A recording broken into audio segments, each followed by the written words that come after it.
So do you guys think it's better to have your heart ripped out by losing at the last second, or do you think it's better to just get blown out completely, dominated like the Jets? That's a tough question. In fantasy, I'd rather just get dominated because then I can forget about fantasy and just watch football. Yeah, me too. But if I'm talking about my actual football team that I'm rooting for, I prefer to lose last second because that's a competitive, good game. It's so demoralizing. Like, one of the most demoralizing losses in my life is Michigan State getting ramrodded by Alabama in the playoffs. It's like halfway through the third quarter, that game was so, I mean, maybe even at halftime, but halfway through the third quarter, that game was so clearly over, and I just had to kind of sit and watch because it was such a big game. The thing is about getting blown out in fantasy is I'm always like, oh, I could still win though. Yeah, I mean, like, for instance, this week your team went off against my team and beat me. About halfway through the first set of games, I was pretty much like, all right, I'm probably going to lose.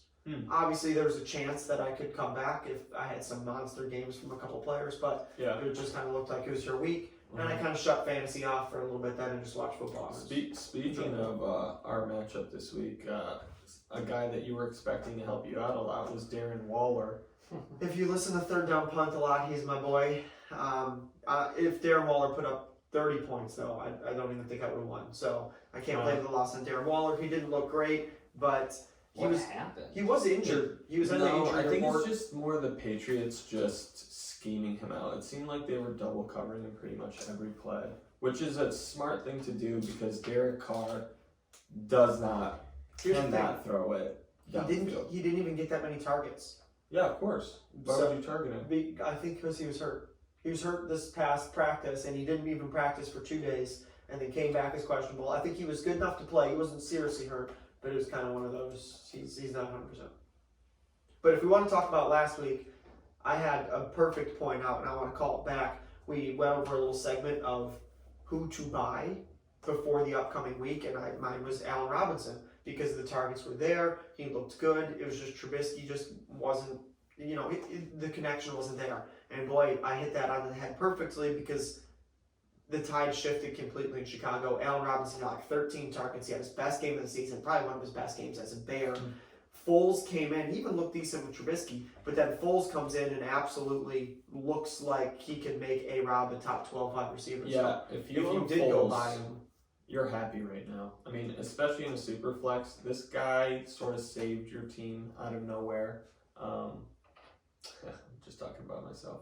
I love Nick Foles, and going forward, he's just such a gunslinger. I think he's absolutely somebody. If he's on the waiver wire, maybe you want to snag up.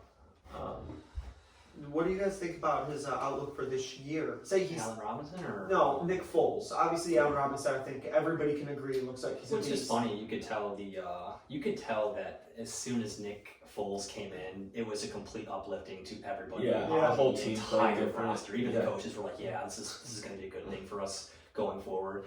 And Mitchell Trubisky handled it like a champ. If you watched his post game interview, he's obviously disappointed, but he handled it pretty well. But I think the move is definitely Nick Foles going forward. What I think the outlook is, though, like, do you think you could depend on him to be, I don't know, a midline QB2 for the rest of the season if he's the starter? Assume. I would have to assume so. I look at it almost like your boy Fitzpatrick. I think he could be a nice little plug and play in some key situations, some nice matchups per se. And so Fitzpatrick's not my boy. He's a man of the people. He belongs to everybody. I do love him, but he belongs to everybody. That's a good point.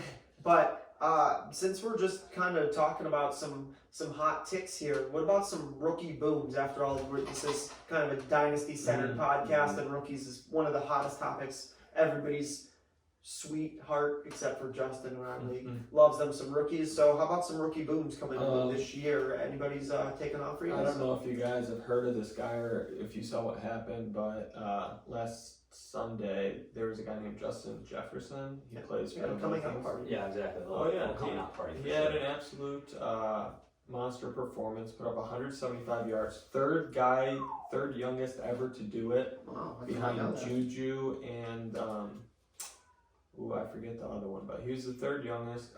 I liked him coming out. I actually had him ranked lower than I probably do now. I thought he was going to test much slower than he did, but Last Sunday, he looked explosive. I love the speed, and I love the outlook for him in this offense. I think he's going to feed off Thielen taking the primary coverage, and we saw what he could do last week. So, well, I'm not 100% ready to go all in on Justin Jefferson. I do think that was an amazing game, and maybe it's a sight of something we will be seeing consistently in the future. But I'm just not there 100% with him just yet. I think Adam was kind of feeling the same way as well. Yeah, I mean, I like him. I don't want to get it wrong, but I'm not expecting him to be the wide receiver 1, 2, or maybe even 3 out of this class. Now, there could be 3 or 4 or 5 wide receiver 1s that come out of this class, so it's a little tough to say. Yeah. But he always lacked a little bit of maybe that wow for me. He's a good route runner. He's a good football player. He's got good hands. But he plays a lot in the slot. Now, he didn't so much in Minnesota. I wasn't sure how the skill would translate, and he's obviously looks pretty good, so mark me a little wrong for that. However, it's just, I don't know, he's sitting firmly as the wide receiver, maybe 3-4 in this class, so nothing to scoff at all. I don't want to get wrong on him. I'm just pumping the brakes a little bit. I think that 175 is going to be his best performance for a long time to come. I think he's going to be shelled a little bit more because this offense, let's be honest, was withholding Stephon Diggs, who is clearly a way better receiver at this point than Jefferson. Who knows in 3 years, but that offense was really constricting Stephon Diggs. Takes some games just like this too sometimes. I know. That's what, and it comes right back usually to consistency. Exactly. You know, with the Vikings, they want to run the ball. Yeah, you can't trust it. Exactly. Right now, absolutely not. You can't trust Thielen. I think honestly, I don't know if he'll be going for 175 yards every game, but I think he'll be going from 70 to 120 yards. Do you guys trust Thielen? Yes, I do. Yeah, me too. I think he's a plug and play. He's been doing this for a while now. Anybody who can push for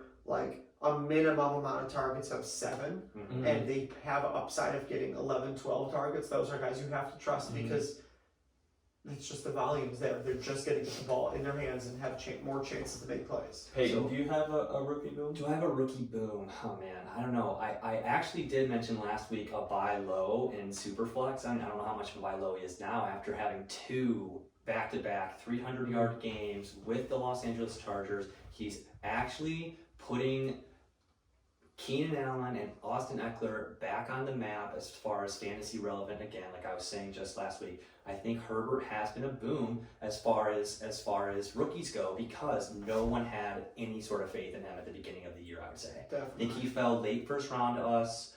Tua's not even going to start against, and I don't think Herbert would be starting either, but he's come out and I think he's won that job 100%. Yeah, I would agree. I'd be very surprised if he got benched for Tyrod now. Me too. I definitely think he's a boom. It's pretty obvious. He looks good. That was the big part of Justin Herbert. Everybody knew he would measure well. He has the intangibles. He's got the arm strength. He's got all these things, but does he have the ability to face NFL pressure, step up and make big time throws and make good decisions? And he's shown that he can do that. So again, I pump the brakes a little bit. Right. I'm thinking maybe he'll be a midline quarterback too if he starts for the rest of the season, but I think he's got good upside for sure long term. Yeah, as a rookie for sure. That's all you want to see, especially if you drafted him this year. Yep. Let's be honest. You drafted him, you weren't expecting him to come in and look good week 3, 4, halfway into the season, and he besides, does. For fantasy perspective, real life right now, he's put his team in a position to at least win both of the games that he has started. And one of those games was against the Kansas City Chiefs. I thought that they could have won that game as well. So good for him, happy for him. But I mean, is that all we have on I've got 2 rookie booms. Okay, awesome. I've got the 2 running backs that I think coming into the year everybody thought were going to be booms, and they've lived up to expectation. Jonathan Taylor and Clyde. Yeah. Good so far. Both of them are looking like they're workhorses. Clyde's usage is crazy compared to what I thought it was going to be. I thought he would be, a 10 to 15 carry and maybe 8 target, 5, 6 catches per game. They want to give him the ball 20 times per game and then still throw it to him a few times per game. So I was not expecting that. He maybe struggles a little bit at the goal line, it seems like, and a little bit in power formations. That's kind of to be expected. Very small. But he just looks good. He looks like the Chiefs like him. Yeah. And he hasn't given me reason to doubt him No. if you picked him early in the first, which if you're taking somebody as a top 1, 2, or 3 rookie, which is where he's going in all rookie drafts. All you want is the first 3, 4 games to not be disappointed, and he's been very far from disappointing. I think he's lived up to pretty high hype.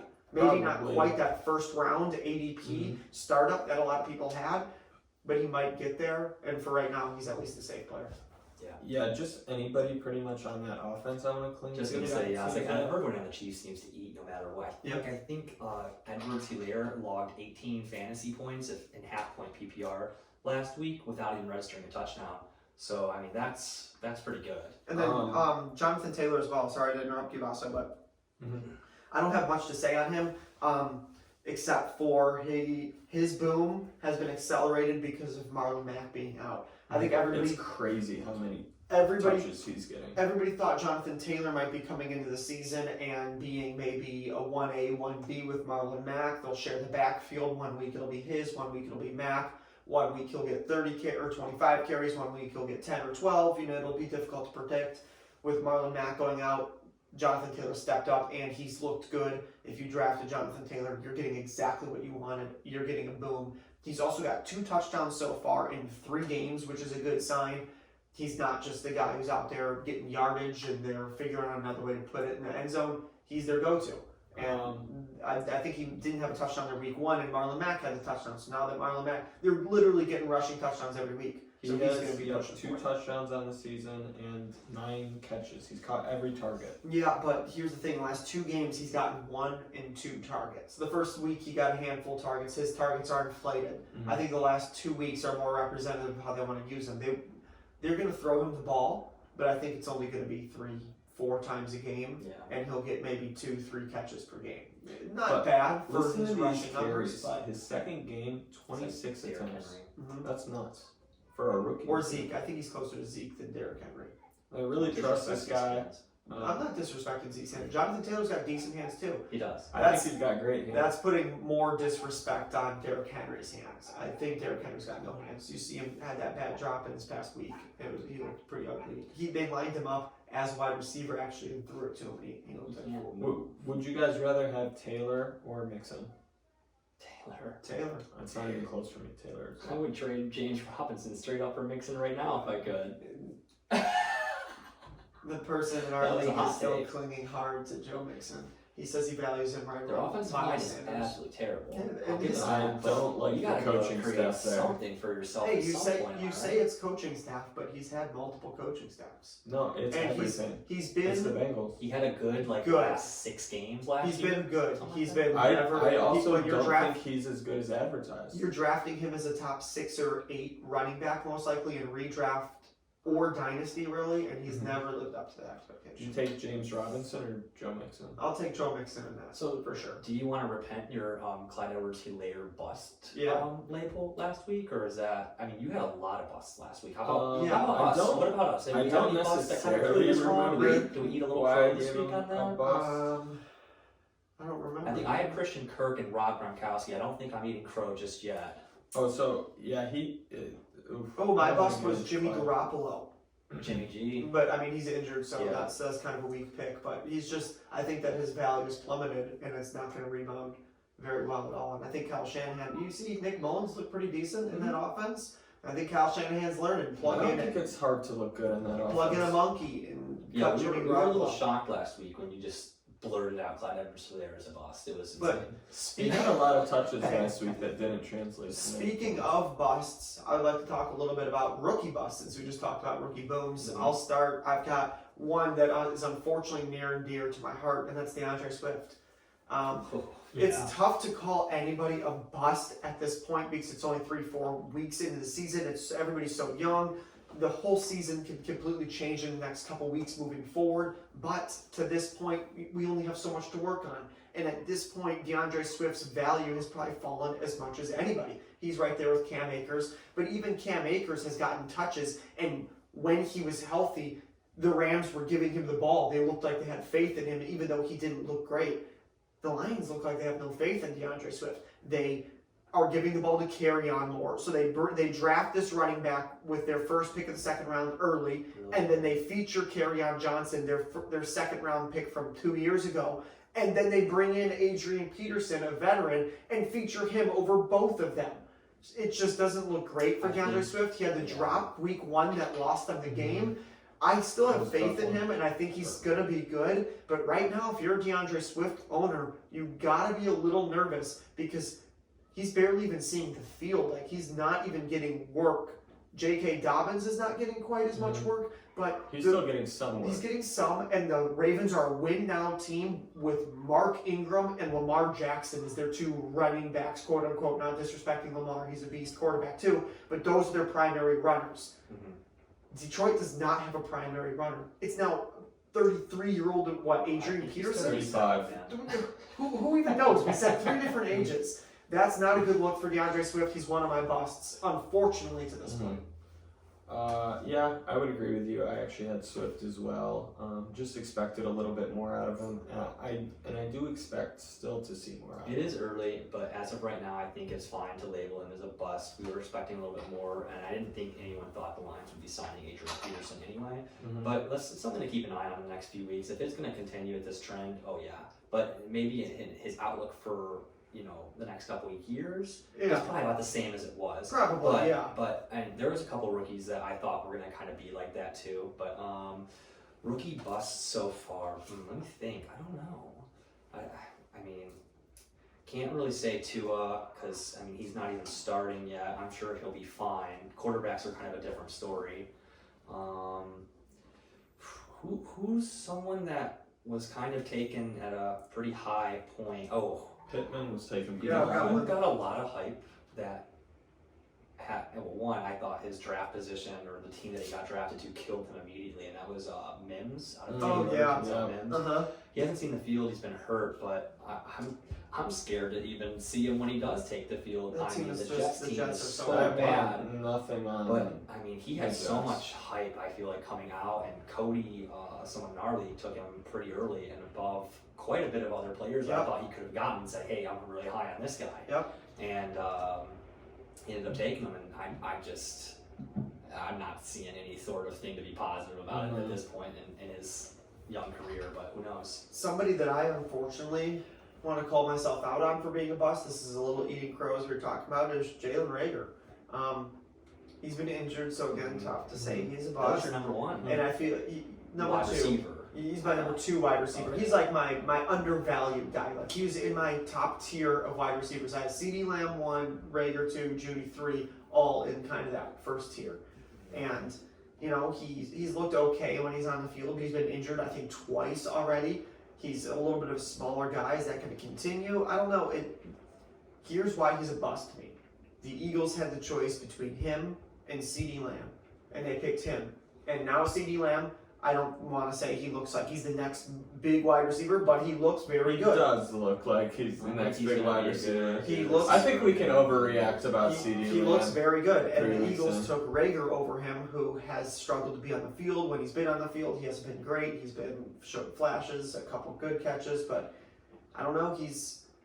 I think he could be somebody that falls out of favor, or not necessarily favor, but with the dynasty community, people sour on him quickly, because he was given all this opportunity with the Eagles and now is not reaping the benefits. The Eagles team as a whole does not look good. I truly don't want to start anybody on that team. So you don't want to start Miles Sanders? Miles is the exception, but in terms of wide receivers, it's tough out or there. Ertz.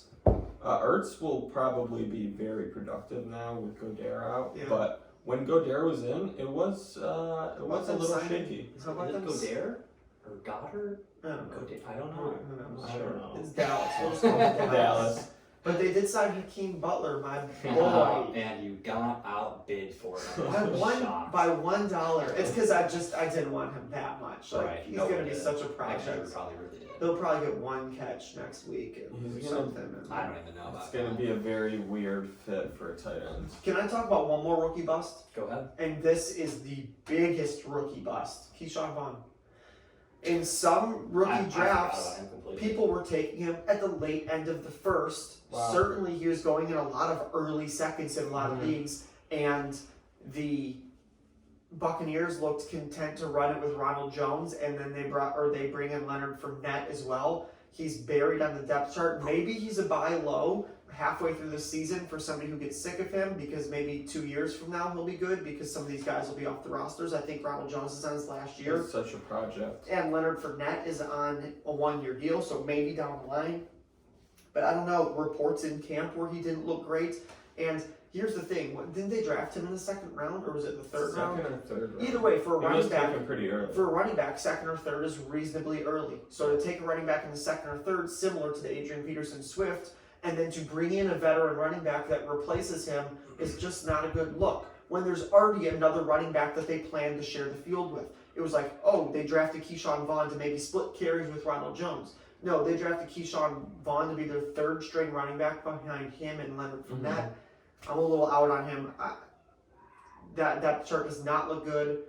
I'm not even comfortable starting. Exactly. I don't want to start any running backs, let alone be the owner of the 3rd string. A running back doesn't have even a chance to put his stamp on the field. I feel like they get weeded out very easily, and they get replaced very quickly. You're right. So I agree with it that. scares me to know that's where Keyshawn Vaughn is right now, and they get replaced easily. He's in trouble. You know, like someone from a while ago. Like Royce Freeman is the perfect example of that. DeAndre Washington. There's a Yeah, bunch they of get people. like forgotten about. Exactly. Basically. Royce Freeman just kind of got beat out by Philip Lindsay and then just disappeared and never got another chance. Exactly. And now he's just irrelevant. It's On just, waivers running every backs are tough to come by, and when they don't get a chance to even get on the field, they get buried and replaced because running backs, it seems like they grow on trees, man. Like your boy James Robinson, They just I pop never up. even heard of him, but guess what? He's making probably the cheapest amount of money and giving you about the best efficiency you could have. Oh yeah, you know? For a salary Mhm. production standpoint. Exactly. Peyton, you said you were going to talk about some IDPs to watch Yeah. out for. I'm excited for this. So- This is where Dynasty gets real deep. For anybody that's listening to Third Down Punt, we play in an IDP league where you start 2 defensive backs, 2 linebackers, and 2 defensive linemen as well. So 6 IDP starters. Defense is so tough because of how wildly up and down it goes Oh, each yeah. week. It's so hard to You put never your know faith what into you're getting. somebody. I don't have any linebacker targets for you this week because linebackers get gobbled up so quick. The best ones are the best ones week in and week out. It's the same thing every single Linebackers time. are consistent. Linebackers are tough, but there are some sleepers usually kind of around like the waiver wire in the defensive line category and safety, which are a little bit more inconsistent to come by, but if you get one of those top tier guys, you can kind of expect really good production out of them. First, I want to start with the Washington football team's defensive line just lost a big key member to their line. Chase Young went down with a groin injury this past week. So if there's anybody on the waiver wire you can target on the line of Washington, they're going to get an increased play this week, and their defensive line is really good. So anyone you can get on Washington's defensive line is a good pickup. I know Jonathan Allen's probably out there. He's pretty good. I was thinking of picking him up in a league. He's a good little target. Nothing. I mean, there's so many guys that you can just pick up and plug in your lineup, and they'll probably do pretty good for you. So listen to this situation going on in Los Angeles right now. The Rams. I've been high on their safety from last year. His name's Taylor Rapp. Essentially got hurt in training camp. Lost his position to a 6th round rookie from Ohio State named Jordan Fuller. Jordan Fuller comes in, takes over the spot, looks great in the first 2 games of the season. He goes down injured, and it looks like Taylor Rapp is going to get his spot back. So if Taylor Rapp can come out, and he was named breakout player, safety spot last year, 100 tackles or so, if he can come back and get his spot back, it's a murky situation, but Jordan Fuller, Taylor Rapp is a good one to keep your eye on in Los Angeles. Those are some 2 really good safeties. And then there's also another one. I got a couple Carolina players that you should keep an eye out on. One of them they took, I believe, in the 2nd round this year, and he was a safety at the draft, but they've actually starting him at the linebacker position, so he's getting safety linebacker eligibility. Last week he had 12 tackles. His first week he had 7 or 8 stops. So his name's Jeremy Chen. He's a small school product. He's looked really, really good. He's starting to get more snaps. He's someone to target. And then they also took a I also have one on Derek Brown. I think he was a top 10 pick this year. it was actually rumored that he could have gone as far as top 5. I know So the the Detroit Lions were interested in him very, very well. He actually had a really good game last week. But that's the thing with defensive line is I just don't expect it every week. But hey, I mean, if you got those top tier players, you can. And then Quinnen Williams, New York Jets, really disappointing rookie season.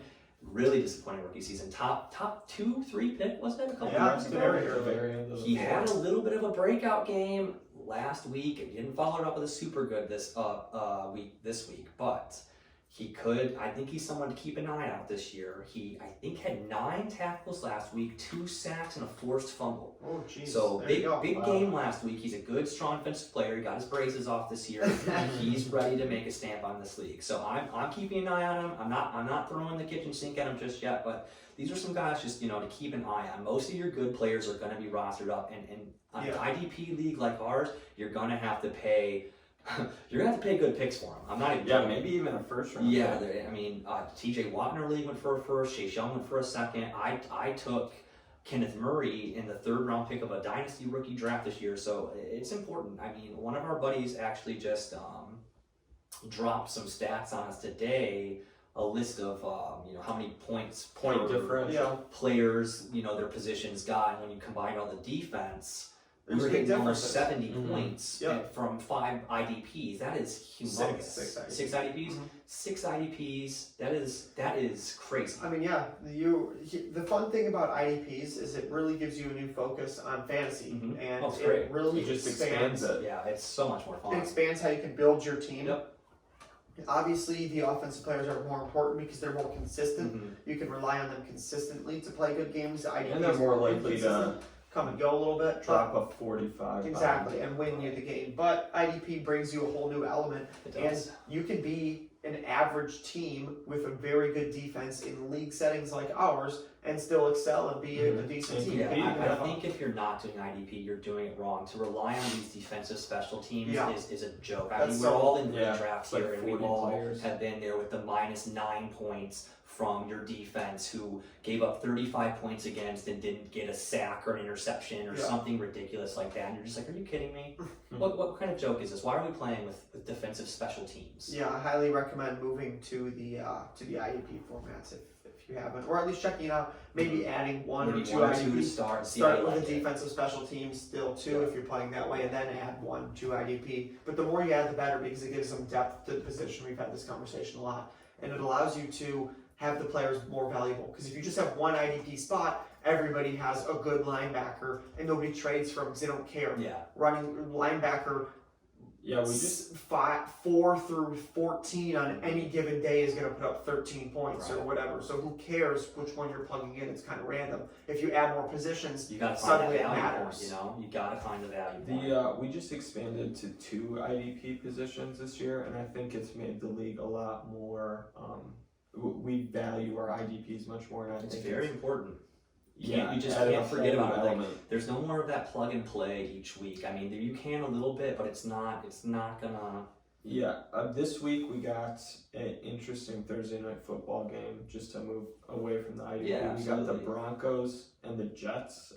Nothing both 0-3 teams, which is sort of ridiculous. I feel like the NFL just sort of does this, which is they put the worst games on Thursday night football to sort of make like their big negative somewhat positive. Because, for example, the Dolphins and Jaguars is probably not going to get watched by many people, but putting it on Thursday night football last week definitely boosts the ratings. Oh yeah.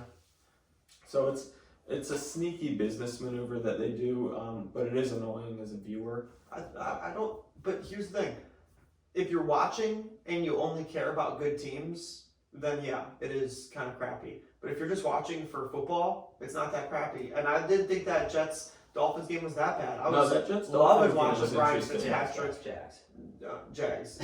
You got me saying Jags. Oh my bad. Dolphins, Jags. Yeah. I love watching Ryan Fitzpatrick play, and he looked great, and he was dancing around at 38 years old, and I was surprised by how decent the Dolphins defense looked. I thought that was impressive. But I just think if you're going to highlight a game, these are like the primetime games. You could put hypothetically, the Lions, I'm like, you know what, we get our Thursday game. Don't worry, baby. We get embarrassed in front of the whole entire nation right when you're eating turkey dinner. It's the best. Can I have everybody step into my office for a moment for my investment of the day? Yeah, that's where we're heading right now. We got into the Thursday night game, and that's where we go right into Adam's locks and a little bit of how you can pay your mortgage this month. I know the first is coming up tomorrow, so I know a lot of mortgages are going due. Everybody can put some cash on these games. I know sports gambling's become a lot more popular in the past few years, and I love it. It's fun. We're revisiting one of these locks next week to see how much money he made you. That's fine. I've got two that I want to talk about. I could talk about a third, but I'm trying to limit my pool. The more it seems you expand, the more teams you bet on. With spread out the money, it seems the more you lose, Vegas wins. I'm trying to center my focus on one or two. And I've got two that I really like this week. One is I think it's a pretty obvious one actually. I've got -3.5, and it's the Arizona Cardinals versus the Panthers. I really like the Cardinals at -3.5. They're coming off a bad loss to Detroit. I think they're not as good as maybe people thought they were after they beat the 49ers and they started off 2-0. But I definitely think they're going to be a fringe playoff team.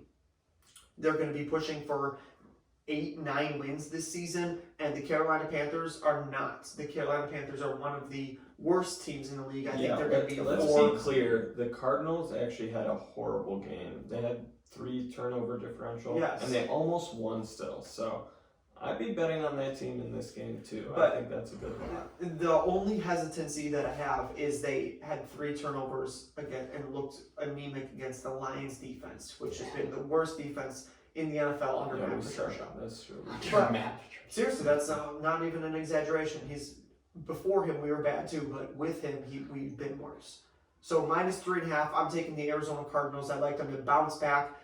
I don't love the lines at 3.5 because you don't get that field goal, but I think this is a game where Arizona runs away and hides. I think they put up, a 28-14 type game, 28-13. Game's not really that close. I like Arizona.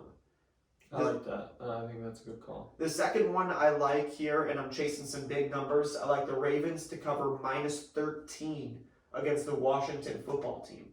I know close to 2 touchdowns is a lot in the NFL because it's so often a one-possession game. It comes down to that one drive. You look at so many games when you're watching the red zone and they go into the fourth quarter and 6 of the 8 games are one-possession games. So it's tough to win by 2 touchdowns. But the Baltimore Ravens are just under the 2-touchdown threshold here at 13. Again, Baltimore got embarrassed a little bit by Kansas City. I think so. They wanted to go into that matchup and show they belonged in the conversation as one of the best teams in the league. And Kansas City sat them right back in their place and said, "No, we are the best team. You are clearly behind us." And I think the Ravens are a little pissed off about that. I thought that game was going to be much more competitive, honestly. Me too. I just didn't think that the Ravens looked so flat. They did, and defensively they didn't look great, and that's why I think they come out and look way better against. Let's be honest. Imagine going from playing Patrick Mahomes in Kansas City to Dwayne Haskins in the Redskins. No disrespect.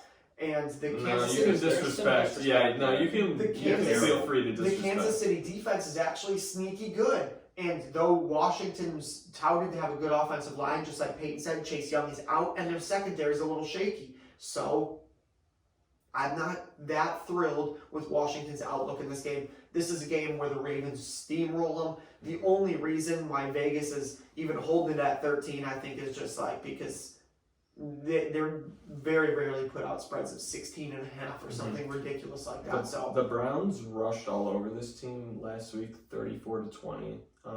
Baltimore is just a much better team. The Browns 38-10. The best rushing attacks in the league. I'll bet you the Ravens are up 2 touchdowns at halftime.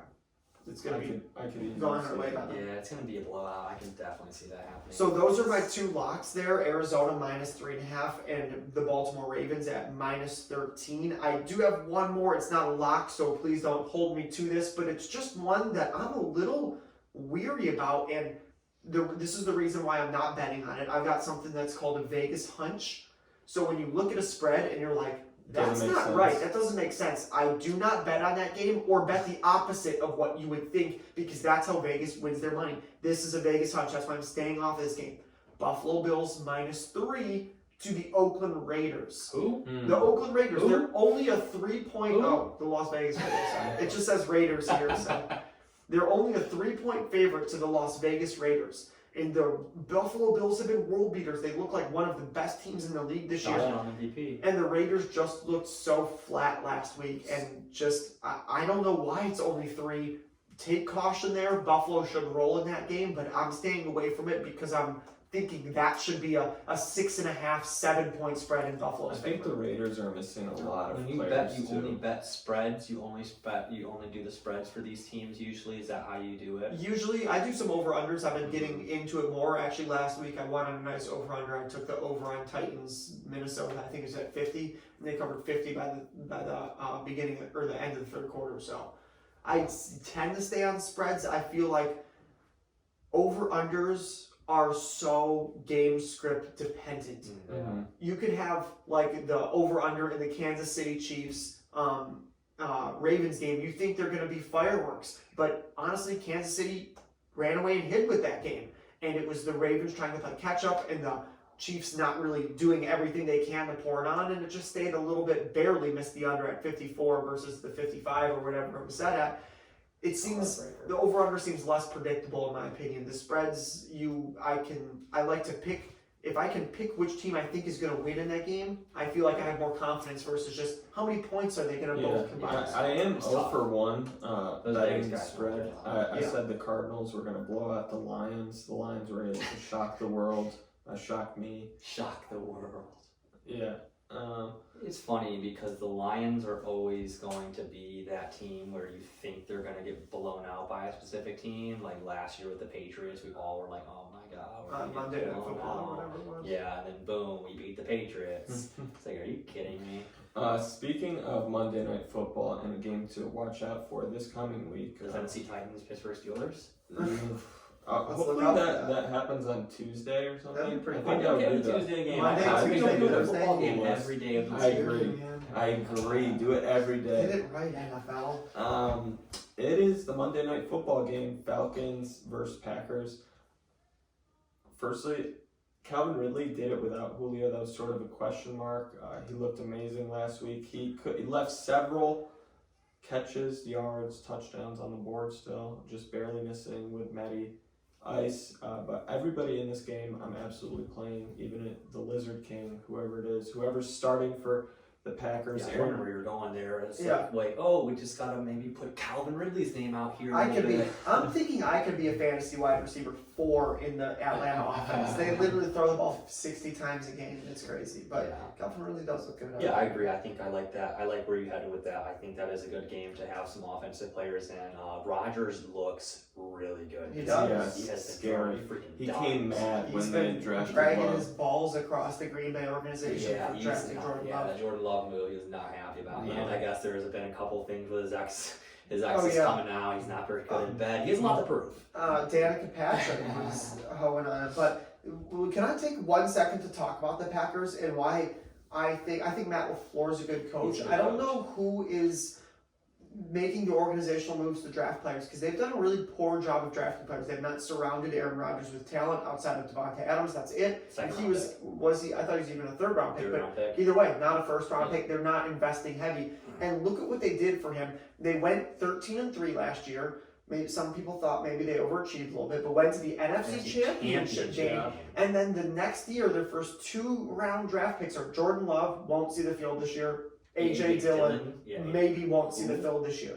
So they took 2 when they're wholeheartedly in win now, right now, basically.